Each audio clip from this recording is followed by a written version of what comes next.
What is going on, guys? We are finally back with another Walking Dead theory video. I know this one has been a long time coming. This is What If CHRISTA Came Back, Part 3.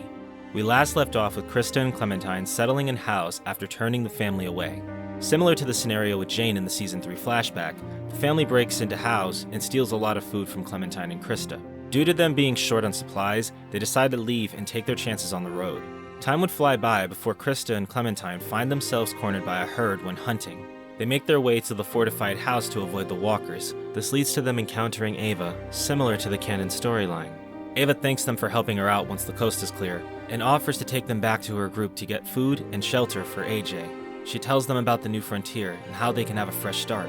No matter which choice you make, CHRISTA tells Clementine that they should take Ava's offer, as they don't have many options. She tells Clementine that they need whatever they can to help AJ, even if that means joining the new frontier. They become a part of the group and are branded to show their loyalty. Similar to canon, AJ does end up growing ill, which leads to Clementine and CHRISTA trying to sneak him some medicine.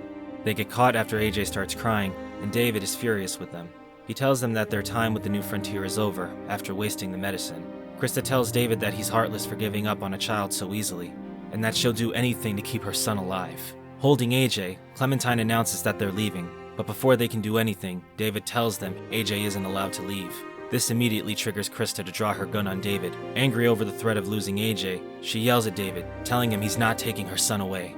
The odds, however, are stacked against Clem and CHRISTA, as there are too many people to fight. Suddenly, David disarms CHRISTA without any effort, knocking her to the ground and pointing the gun at her. Before he decides to pull the trigger, Ava steps in and tells him to stop, stating that they're no longer a threat. AJ is taken from Clementine, and David gives them a chance to say goodbye. Clementine and CHRISTA are escorted out and left to fend for themselves at the abandoned house. Ava would come back a little later to drop a few things off for them. However, CHRISTA is irate and tells her to leave. As Clementine, you can tell her to calm down to keep the interaction peaceful, or let CHRISTA go off on Ava. Ava would tell Clem and CHRISTA about Prescott, as she knows they'd be able to make it there. After she leaves, CHRISTA turns to Clementine and tells her, "We'll make him pay." We fast forward to when Javier gets into the car crash with Rufus. Rather than just encountering Clementine, Javier would also see CHRISTA accompany her. Clementine and CHRISTA check him for supplies, and Clementine finds the chocolate in his backpack. CHRISTA tells Clementine to take everything she finds. If you told Clementine that the chocolate was for Javier's niece, CHRISTA tells him to shut up before he keeps his niece from seeing her uncle ever again. This is an example of how losing AJ has drastically affected CHRISTA. As Clementine, you have the choice to put the chocolate bar back in Javier's bag, which gives him a good idea about Clem's intentions.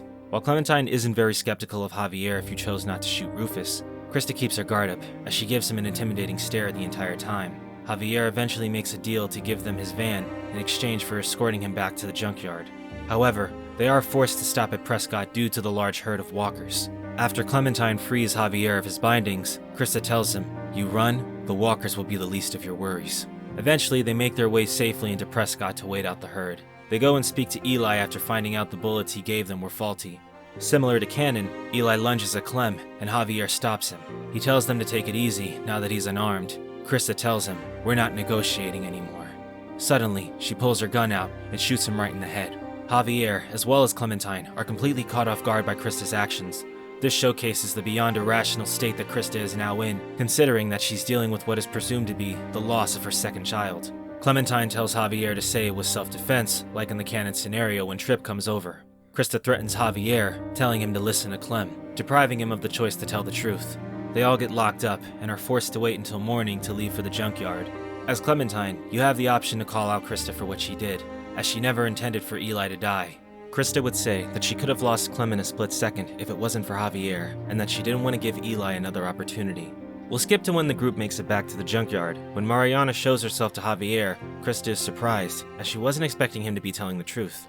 After they clear out the walkers crowding Kate and Gabe, CHRISTA pulls Javier to the side, telling him she never thought he was being truthful, and that she only planned on keeping him alive until they found the van. She admits she was wrong, and tells him she's glad he found his family. Mariana finds her headphones and sees Javier holding her tape player.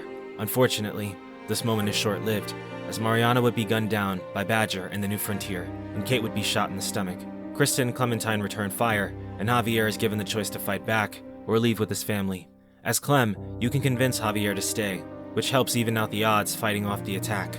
And that, guys, is where we're going to stop here. If you enjoyed the video, please drop a like and subscribe to the channel. Feel free to stick around for part 4, as well as other what if videos that are coming out very, very soon. Really do appreciate the amount of attention you guys have been giving me these past couple of months. We are closing in on 600 subscribers, so who knows, perhaps by the next video, we might actually hit that milestone. I will see all of you in the next one. 2 cents out.